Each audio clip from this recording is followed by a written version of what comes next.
You're listening to the Cyberwire Network, powered by N2K.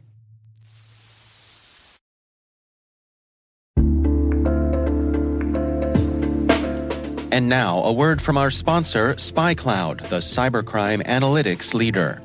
SpyCloud disrupts cybercrime by telling you what criminals know about your business and your customers, so you can take action to prevent ransomware, session hijacking, account takeover, and online fraud.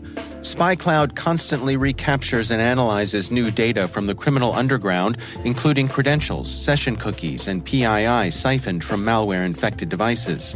With knowledge of the specific exposed data criminals have in hand from InfoStealer malware on managed and unmanaged devices, security teams can respond with a more efficient and effective process called post-infection remediation that fits seamlessly into existing incident response frameworks.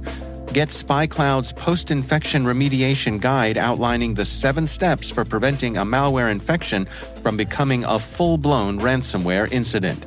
Visit spycloud.com/cyberwire.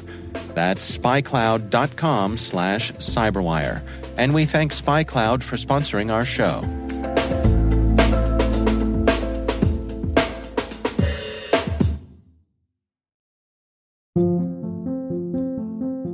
Hi, this is Merritt Baer, and I am Field CISO at Lacework.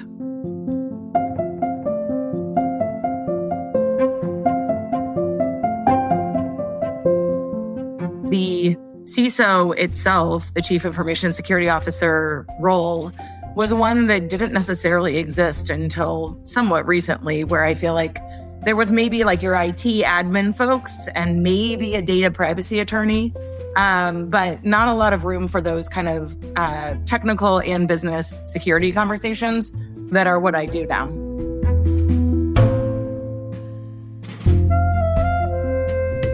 I had always been someone who would pick up a book about the CIA or something. I don't understand how everyone doesn't think security is fascinating.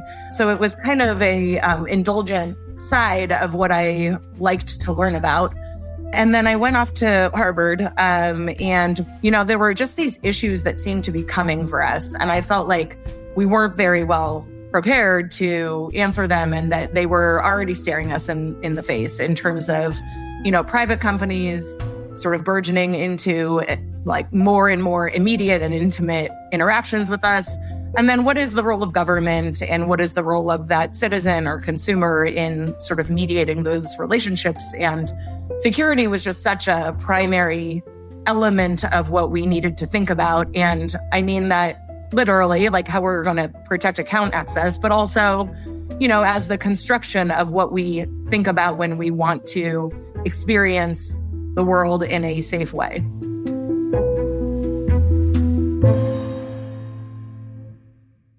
Well, then I went to Harvard Law School and did every computer security class I could do there. And I ran out of those quickly and wrote my own studies. I was actually really focused on what is now known as CSAM, child sexual abuse materials. Child pornography was the term then. And so I basically kicked off my security expertise in this area that is really specific, but also permeates how we think about, access to software and to devices and, rights and responsibilities of the government and of companies. So that was something that led me into my next, my first job, which was clerking for the military's Supreme Court, which is called the U.S. Court of Appeals for the Armed Forces.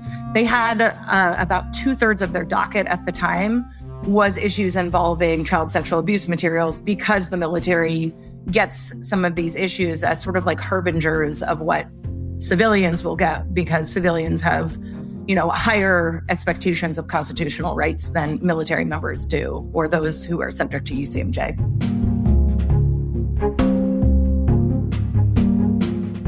So I went from that into working for U.S. government in all 3 branches, doing security work, and then went to AWS 5.5 years ago. And today is my first day in a new role, which is as Laceworks Field CISO. So I can't tell you what a lot of days have looked like so far, but I can tell you what I think I'll be doing. And a lot of it is resident with what I was doing at AWS, Amazon Web Services, which is to talk to customer CISOs or CXOs, executives that have responsibility for security, and ensure that we are helping them problem solve as effectively as possible, which really should be a business enabler so that security can be part of everything they weave into what they do and ultimately do more and do it securely.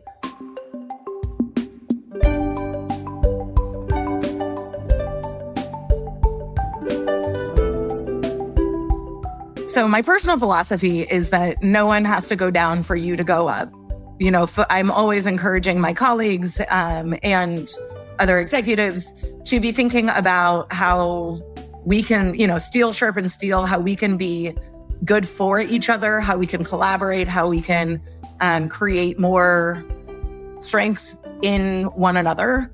And I think that in general is just an approach that is especially conscious of the fact that this field is so relationship driven. And so it's important that when we get in the room, we don't waste each other's time with competing, with petty, small, sort of self-serving conversations, because what we want to do is elevate the entire state of play, right? And we need to be doing that through conversations that build trust. And although lots of companies say that they are not super hierarchical, I have found that many are. And so I think that that's, you deal with the landscape that you're in, but I think that it is an important attribute of places that they have a seat at the table for folks to contribute in whatever way that those folks are best contributors, that folks feel like they are seen,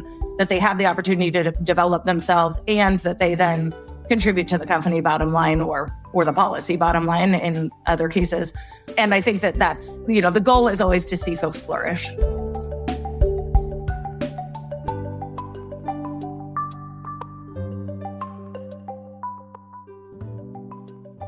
So I got into security because I had this conviction that folks who are vulnerable get the least inheritances when it comes to both safety and security. And by that, I mean walking around in the world and as a sort of byproduct of the merchants and other relationships in their lives. Women are likely to be murdered by a romantic partner, and so on. And so it goes from the very literal to the more notional, if you have a fancy credit card, then you're probably insulated from identity theft debt in ways that folks who are not, using those kinds of luxuries don't have.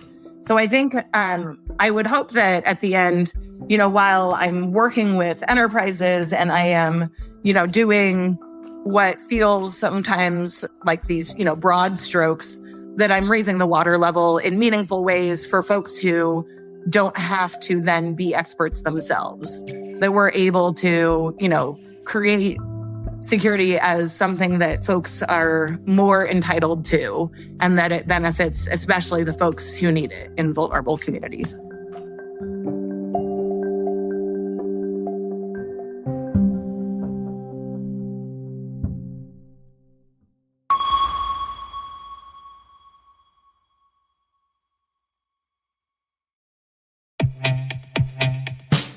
Tired of cybersecurity mega conferences?